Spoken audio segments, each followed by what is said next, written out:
And we are back with some brilliant frugal living.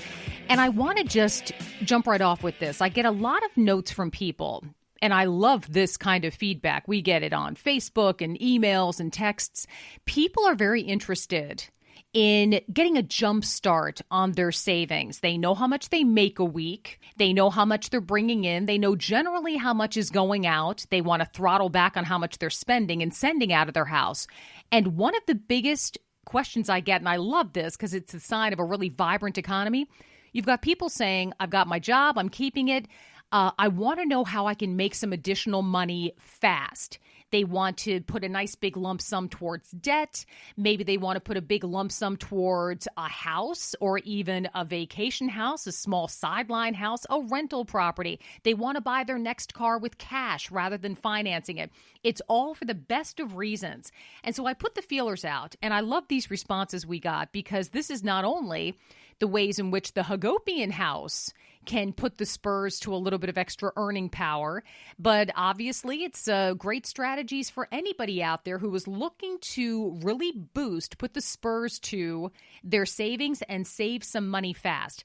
Now, what I'm about to relay to you, we might do 2 segments on this because it's big. I'm looking at this printout. This is like easily a dozen pages sent in by listeners and Facebookers and emailers and texters. But I love the premise. People are out there, they're working hard. You're a little bit pooped, but you love this economy like so many other people. You've got some debt, as does the rest of the planet, certainly the vast majority of people in this country.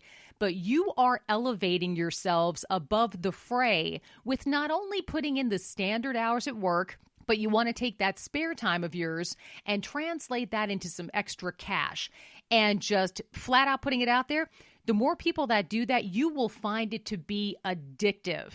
When you're spending more time earning cash and less spending it, the ripple effects of that and the ripple effects on your bank account and your personal relationships and your debt is absolutely mind-boggling. You think it'll feel great to get all this stuff, all this debt done. No, you will be astonished at the ripple effects in your life. So, waiting no more time. Here we go. The biggest tips, in no particular order, this is sent in by listeners and stuff the Hagopian household does as well. Turn off the television. What would happen in your house? Don't roll your eyes at me. What would happen in your house if you turned off the television? Think about it this way. What happened the last time you had a power outage, say for any amount of time? They're rarer and rarer these days, but they do happen.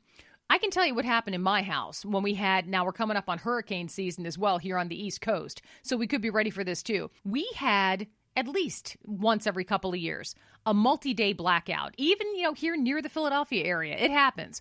We all get ugly. We look a little frayed around the edges, but I'm here to tell you, my house has never been so clean. My house has never been so orderly.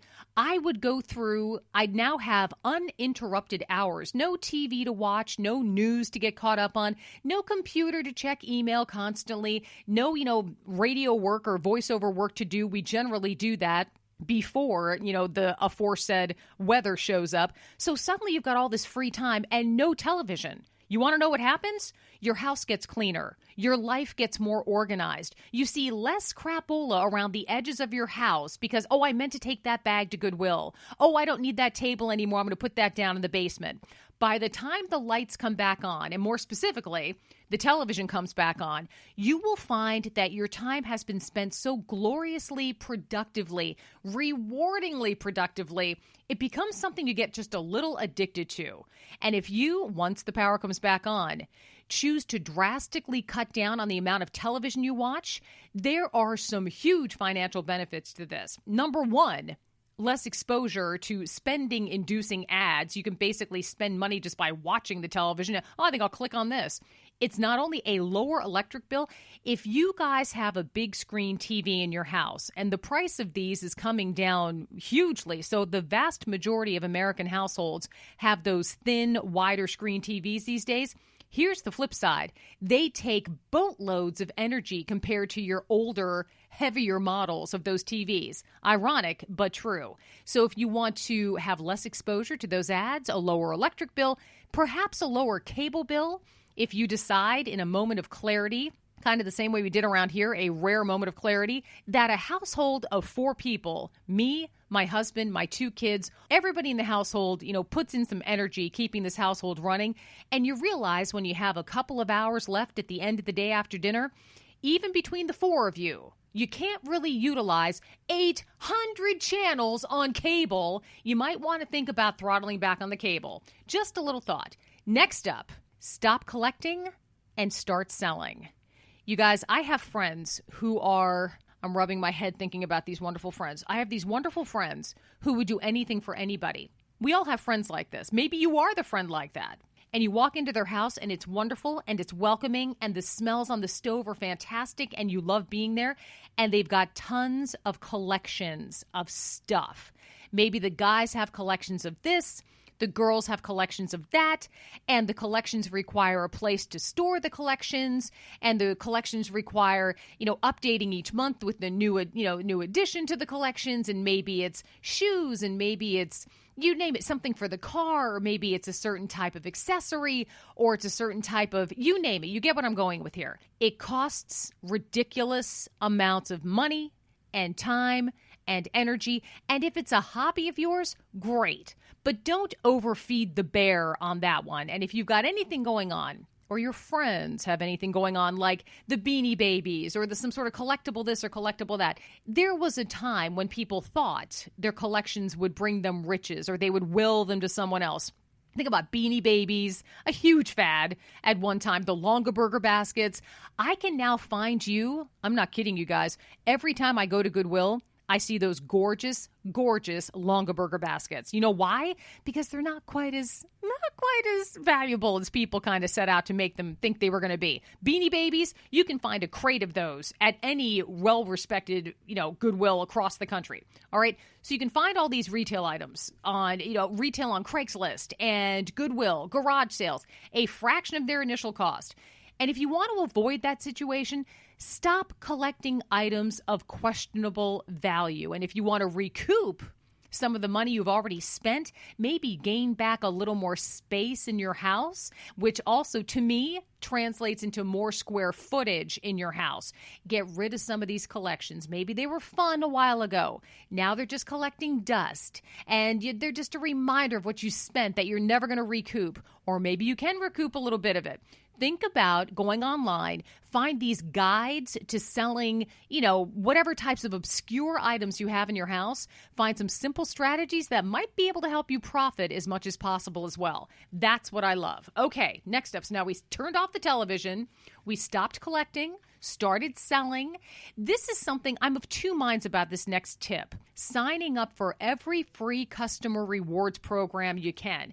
A lot of people swear by this. I get a lot of advice that leans this direction. And I can understand why. People sometimes they'll save gas for a month or 2, maybe 6 months with one certain card, or they get points for who knows what, office supplies or whatever, based on whatever card they have.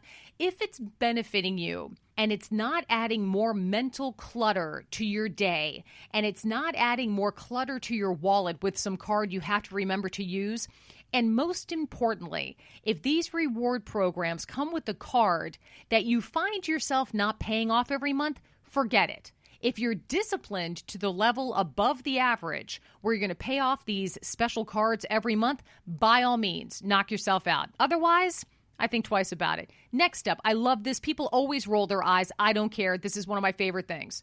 When it comes to holidays and Father's Day and kids' birthdays and everything else going on, especially don't roll your eyes at me, Christmas.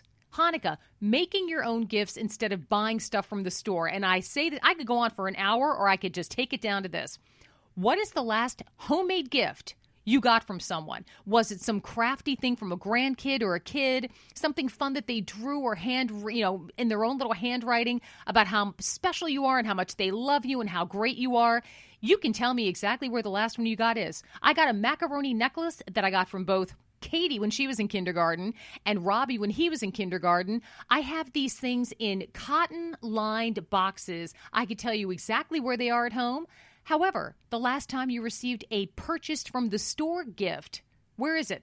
What was it? Can you remember? A lot of people can't.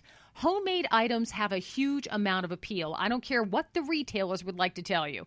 Think about doing something where you're just spending time with these people as well. As you get a little older, I'm now in my 50s, you really start to appreciate the stuff that was made from by hand by someone. The people you know and love who can bake or who can do this wood crafts or who can do all kinds of amazing stuff. Maybe people who can even detail a car. These are all the notes I get from people. That's the kind of air quotes homemade gifts that people will remember forever. Case in point, oh my God, I cannot believe I almost forgot this. A wonderful grandfather living out near the Great Lakes. His teenage grandson, he loves cars. They both love cars. The teenage grandson learned how to do auto detailing, and auto detailed took care of this guy's, it was a 55 Chevy or something the grandfather had. They did it together. Put a price tag on that. That's what I'm talking about. More after this. Cheap is small.